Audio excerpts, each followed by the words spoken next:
வணக்கம். இது தடம் நியூஸின் காலை நேர செய்திகள். செய்தி ஆசிரியர் அரியராசா தினேஷ். வாசிப்பவர் முஷ்ரிஃபா முலஷர். முதலில் தலைப்புச் செய்திகள்.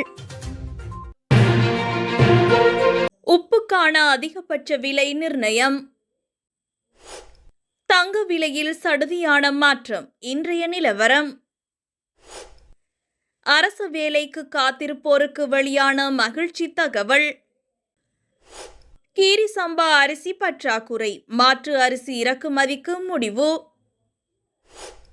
கொழும்பு பங்குச்சந்தையில் வரலாறு காணாத உச்சம். தொடர்பான விரிவான செய்திகள். நுகர்வோர் விவகார அதிகார சபையுடன் எட்டப்பட்ட ஒப்பந்தத்தின்படி சந்தையில் உப்பு விலையை குறைக்கும் வகையில் அதிகபட்ச சில்லறை விலை வரம்புகளுக்கு உட்பட்டு உப்பு விநியோகிக்கப்படும் என்று இலங்கை உப்பு உற்பத்தியாளர்கள் சங்கம் தெரிவித்துள்ளது. அரசாங்கம் சமீபத்தில் இறக்குமதி கட்டுப்பாடுகளை தளர்த்தியதால் போதுமான உப்பு இருப்புகள் கிடைத்துள்ளன. எனவே இறக்குமதி செய்யப்பட்ட பொதி செய்யப்பட்ட உப்புக்கான விலை பின்வரும் அதிகபட்ச சில்லறை விலை வரம்புகளுக்கு உட்பட்டு உடனடியாக தொடங்கப்பட்டுள்ளது என்று சங்கம் மேலும் தெரிவிக்கிறது. இதன்படி 1 கிலோகிராம் கட்டி உப்பு ரூபாய் 180, 1 கிலோகிராம் தூளுப்பு ரூபாய் 240, 400 கிராம் தூளுப்பு ரூபாய் 120 ஆகிய விலைகளில் பெற்றுக்கொள்ளலாம். மேற்கண்ட விலையில் பொதியிடப்பட்ட உப்பு நாடு முழுவதும் விநியோகிக்க பல நாட்கள் ஆகலாம். அதன் பிறகு நுகர்வோர் நாடு முழுவதும் மேற்கூறிய விலையில் மேற்கண்ட உப்பை வாங்க வாய்ப்பு கிடைக்கும் என்று இலங்கை உப்பு உற்பத்தியாளர்கள் சங்கம் தெரிவித்துள்ளது. இலங்கையில் கடந்த சில மாதங்களாக தங்கத்தின் விலையானது சற்று ஏற்ற இறக்கத்துடன் காணப்படுகின்றது. அந்த வகையில் கடந்த சில தினங்களாக தொடர்ச்சியாக அதிகரித்த தங்க விலையானது நேற்று குறைவடைந்த நிலையில் இன்று மீண்டும் அதிகரித்துள்ளது. இன்றைய நிலவரத்தின்படி ஒரு அவுன்ஸ் தங்கத்தின் விலையானது 10,04,729 ரூபாவாக காணப்படுகின்றது.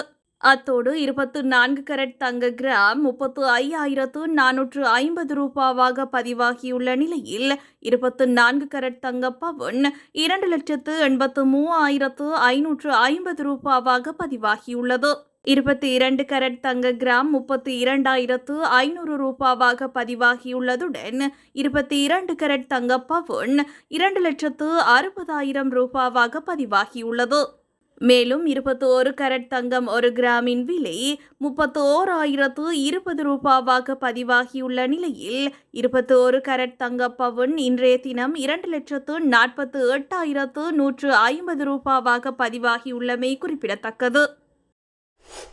அரசு சேவையில் 30,000 புதிய பதவிகளுக்கான ஆட்சேர்ப்பு நடவடிக்கைகளை ஆரம்பிக்க உள்ளதாக தகவல் வெளியாகியுள்ளது. குறித்த விடயத்தை பொது நிர்வாகம், மாகாண சபைகள் மற்றும் உள்ளூராட்சி அமைச்சகம் தெரிவித்துள்ளது. அத்துடன் அனைத்து ஆட்சேர்ப்புகளும் போட்டித் தேர்வுகள் மூலம் நடத்தப்படும் என்று அமைச்சு அறிவித்துள்ளது. பொது நிர்வாக சேவை, திட்டமிடல் சேவை மற்றும் அறிவியல் சேவை உள்ளிட்ட பல்வேறு பணியாளர் மட்ட பணிகளுக்கு தகுதியான நபர்கள் தெரிவு செய்யப்படுவார்கள் என அமைச்சர் பேராசிரியர் சந்தன அபேரத்ன தெரிவித்தார். மேலும் முகாமைத்துவ உதவியாளர்கள் மற்றும் கிராம அலுவலர்கள் போன்ற அத்தியாவசிய வெற்றிடங்களும் நிரப்பப்படும் என தெரிவிக்கப்பட்டுள்ளது. அனைத்து ஆட்சேர்ப்புகளும் போட்டித் தேர்வுகள் மூலம் நடத்தப்படும். 7 ஆண்டுகளில் பெரிய அளவிலான பொதுத்துறை ஆட்சேர்ப்பாக இந்த நடவடிக்கை சுட்டிக்காட்டப்பட்டுள்ளது. இலங்கை நுகர்வோர் விவகார அதிகார சபையின் அறிவுறுத்தலின் அடிப்படையில் உள்ளூர் சந்தையில் கீரி சம்பா அரிசி போதுமான அளவில் இல்லை என்பதால் 40,000 மெட்ரிக் டன் மாற்று வகை அரிசி இறக்குமதி செய்ய பரிந்துரை செய்யப்பட்டுள்ளது. இதில் 5,000 மெட்ரிக் டன் அரிசி அரசு நிறுவனங்கள் மூலம் இறக்குமதி செய்யப்பட உள்ளதுடன் மீதமுள்ள தொகை தனியார் துறையின் மூலம் கொண்டுவரப்பட உள்ளது. உணவு பாதுகாப்பை உறுதி செய்ய ஜனாதிபதி செயலகத்தில் கூடிய முக்கிய குழுவே இந்த முடிவை எடுத்துள்ளதாக தெரிவிக்கப்பட்டுள்ளது. கொழும்பு பங்குச்சந்தையில் இன்று வர்த்தக நாளின் முடிவில் அனைத்து பங்குகளின் மொத்த விலைச்சுட்டன் 17,740.46 என்ற புதிய வரலாற்று உயரத்தை கொண்டுள்ளது. முந்தைய உயர் மதிப்பாக இருந்த ஜூன் 12ஆம் திகதி 17,661.5 புள்ளிகளை தாண்டி இன்று சாதனை பதிவு செய்யப்பட்டுள்ளது. இதனுடன் S&P SL 20 குறியீடும் 46.34 புள்ளிகள் உயர்ந்து 5265.35 புள்ளிகளாக உயர்ந்தது. இன்றைய வர்த்தக மொத்த பரிவர்த்தனை மதிப்பு ரூபாய் 6.85 பில்லியன் என பதிவாகியுள்ளது.